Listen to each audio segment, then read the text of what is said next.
बिस्मिल्लाहिर्रहमानिर्रहीम अल्हम्दुलिल्लाहि रब्बिल आलमीन वलाक़िबतु लिल मुत्तक़ीन अस्सलातु वस्सलामु अला अशरफिल अंबिया वल मुरसलीन अम्मा बाद। सामीन और नाज़रीन, वहाबियों की बिदात के सिलसिला के हवाला से बंदा नाचीज़ की ये तीसरी वीडियो है। पहली दो वीडियोस के अंदर वहाबियों के एक अमल का जिक्र किया, वही अमल वहाबियों के उसूलों के तहत बिदात करार पाया। तो आज की इस वीडियो के अंदर भी वहाबियों की उसी अमल का जिक्र होगा और वही अमल वहाबियों के एक और उसूल के तहत बिदात करार पाता है। यूं ये वहाबी देवबंदी हजरात जो हर बात पे दूसरों को बिदआती होने का ताना देते हैं, ये खुद अपने मामूलात में अपने ही उसूलों के तहत बहुत बड़े बिदआती करार पाते हैं। वो अमल क्या है? वहाबियों के इमाम थानवी साहब लिखते हैं, बहिश्ती ज़ेवर 11वां हिस्सा ईदैन की नमाज का बयान। लिखते हैं कि बाद नमाज ईदैन के या बाद खुतबा के दुआ मांगना गो नबी सल्लल्लाहु अलैहि वसल्लम और इनके सहाबा और ताबीन और तबा ताबीन से मनकूल नहीं, मगर चूंकि हर नमाज के बाद दुआ मांगना मसनून है तो इसलिए बाद नमाज ईदैन भी दुआ मांगना मसनून होगा। इसी तरह वहाबी मुहक्किक डॉक्टर खालिद महमूद वहाबी ने अपनी किताब अबकात जिल्द 1 सफ़ा नंबर 113 के ऊपर दो फतवे नकल किए। एक फतवा मुफ्ती शफी वहाबी का है और दूसरा मुफ्ती अजीजुर रहमान उस्मानी का है। इन दोनों फतवों के अंदर इन वहाबियों ने ईदैन और खुतबा के बाद दुआ मांगने को मुस्तहब बैसे सवाब करार दिया। मुफ्ती अजीजुर रहमान उस्मानी के फतवा में इस बात की भी तसरीह है कि हमारे हजरात अकाबिर रशीद अहमद गंगोही, कासिम ननोतवी, महमूदुल हसन, याकूब ननोतवी वगैरह, ये सब हजरात ईदैन के बाद या खुतबा के बाद हाथ उठाकर दुआ मांगा करते थे। इन्होंने इस बिदात, इस फेल के ऊपर जो दलील पेश की, वो दलील ये दी कि हर नमाज के बाद चूंकि दुआ मांगना मुस्तहब है, मसनून है, तो इसलिए ईदैन या खुतबा के बाद भी दुआ मांगना मुस्तहब और मसनून अमल होगा। तो गोया इन्होंने अहकाम आमा से उमूर खासा साबित करने की कोशिश की, मुतलक को मुक़य्यद करने की कोशिश की बगैर किसी दलील के। तो अब इनका ये तर्ज अमल कि अहकाम आमा से उमूर खासा या मुतलक को मुक़य्यद करना बगैर किसी दलील के, इन्हीं वहाबियों के उसूलों के तहत कैसा करार पाता है। पहला उसूल, पहला हवाला वहाबियों के ही मुसल्लमा इमाम सरफराज खां सफदर गखड़वी, इनकी किताब है राह सुन्नत। सफ़ा नंबर इस किताब का 133 है। एक उसूल लिखते हैं इसी बात के मुतालिक कि अहकाम आमा से उमूर खासा को साबित करना कैसा है।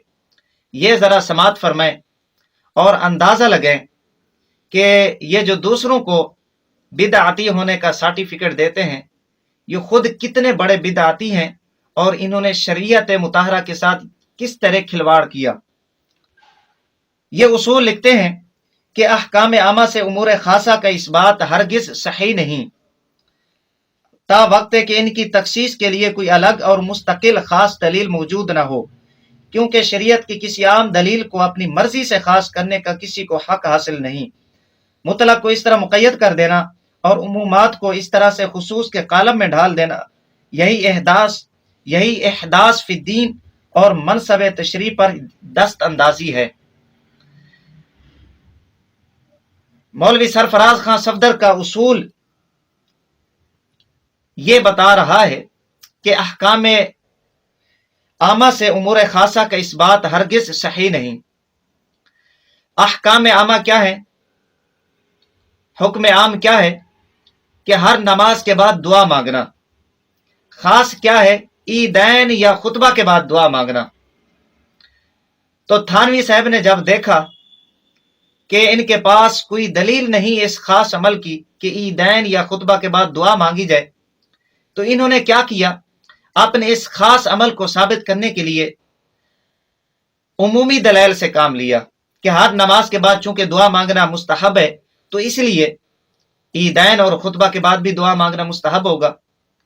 जबकि सरफराज खान सफदर वहाबी यह कहता है कि उमूमी दलाइल से खास अमल को साबित करना ठीक नहीं, जब तक कोई खास और मुस्तकिल दलील ना हो। तो सरफराज खान सफदर का उसूल ये कहता है कि इनके पास कोई खास दलील होनी चाहिए। दूसरे लफ्जों में आप यूं इनसे पूछें कि इनके पास कौन सी खास दलील है कि ईदैन और खुतबा के बाद दुआ मांगी जाए, या वो अल्फाज बताए जाए जो रसूलुल्लाह सल्लल्लाहु अलैहि वसल्लम, सहाबा किराम, ताबीन या तबा ताबीन से मनकूल हूं। अगर इनके पास कोई खास दलील नहीं, इनके पास वो अल्फाज नहीं जो रसूल अकरम सल्लल्लाहु अलैहि वसल्लम, सहाबा किराम, ताबीन या तबा ताबीन से मनकूल नहीं, तो इस उसूल के तहत ये बहुत बड़े बिदाती करार पाए। इसी तरह आगे लिखता है कि शरीयत की किसी आम दलील को अपनी मर्जी से खास करने का किसी को हक हासिल नहीं, चाहे थानवी साहब हों, मुफ्ती शफी वहाबी हो, मुफ्ती अजीजुर रहमान या दीगर इन हजरात के अकाबिर हों, किसी को भी ये हक हासिल नहीं है कि किसी आम दलील को अपनी मर्जी से खास करें। आम तो यह था कि हर नमाज के बाद दुआ मांगना, तो इन्होंने खास क्या किया कि ईदैन और खुतबा के बाद दुआ मांगना भी मुस्तहब है। मुतलक को इस तरह मुक़य्यद कर देना और उमूमात को इस तरह से खुसूस के कालम में ढाल देना, यही इहदास फिद्दीन और मनसब तशरीह पर दस्त अंदाजी है। अब अगर इन हजरात के पास कोई खास दलील नहीं है कि ईदैन या खुतबा के बाद दुआ मांगी जाए, तो अब ये मौलवी सरफराज खान सफदर वहाबी के उसूल के तहत इहदास फिद्दीन और मनसब तशरीह पर दस्त अंदाजी के मुर्तकिब करार पाए। इसी तरह यही किताब राह सुन्नत सफ़ा नंबर 135, यहां पर दूसरा उसूल यही है, दूसरे मकाम के ऊपर लिखता है कि अल गर्ज अहले बिदात की यही उसूली गलती है कि वो अहकाम आमा से उमूर खासा साबित करने की बेजा सही करते हैं।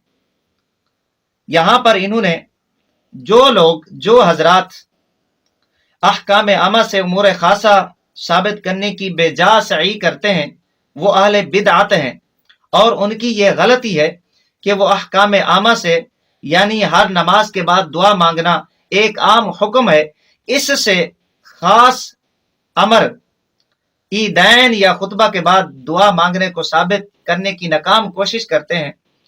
मौलवी सरफराज खान सफदर के उसूल के तहत वो अहले बिदात हैं। तो जब ये अपने ही उसूलों के तहत अपने ही मामूलात में ये अहले बिदात करार पाते हैं, तो जहन्नमी कुत्ते करार पाए। फिर एक और तावील की जाती है, जी दुआ मांगना इसमें कौन सा हर्ज है, एक नेक अमल है, एक नेक काम है।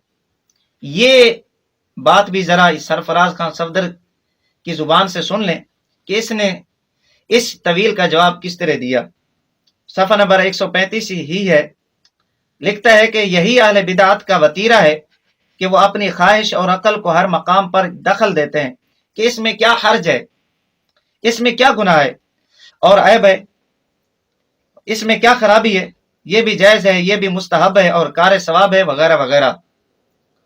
अब इस तावील का इजाला खुद ही मौलवी सरफराज खान सफदर वहाबी ने कर दिया। जो लोग ये कहते हैं कि दुआ मांगने में कौन सा हर्ज है, दुआ मांगने में कौन सी खराबी है, कौन सा ऐब है दुआ मांगना, मौलवी सरफराज खान सफदर कहता है यही अहले बिदात का वतीरा है कि जब कोई दलील नहीं होती, उनके पास कोई खास दलील नहीं होती, तो वो यही कहते हैं अपने अमल के लिए कि इसमें हर्ज क्या है। इसमें उनकी ख्वाहिशात भी दाखिल होती हैं और अकल को हर मकाम के ऊपर दखल देते हैं और कहते हैं कि इसमें हर्ज क्या है, गुनाह क्या है, इसके अंदर खराबी क्या है। मौलवी सरफराज खान सफदर कहता है ये अहले बिदात का वतीरा है। लिहाजा ये कहना कि इसमें हर्ज क्या है, इसमें गुनाह क्या है, اس میں خرابی کیا ہے؟ تو یہ بھی مولوی سرفراز خان صفدر کے اصول کے تحت اہل بدعت کی نشانی ہے، اہل بدعت کی عادت ہے، اہل بدعت کا وتیرہ ہے۔ تو یہ حضرات اپنے ہی اصولوں کے تحت اپنے ہی معمولات کے اندر بہت بڑے بدعتی قرار پا گئے۔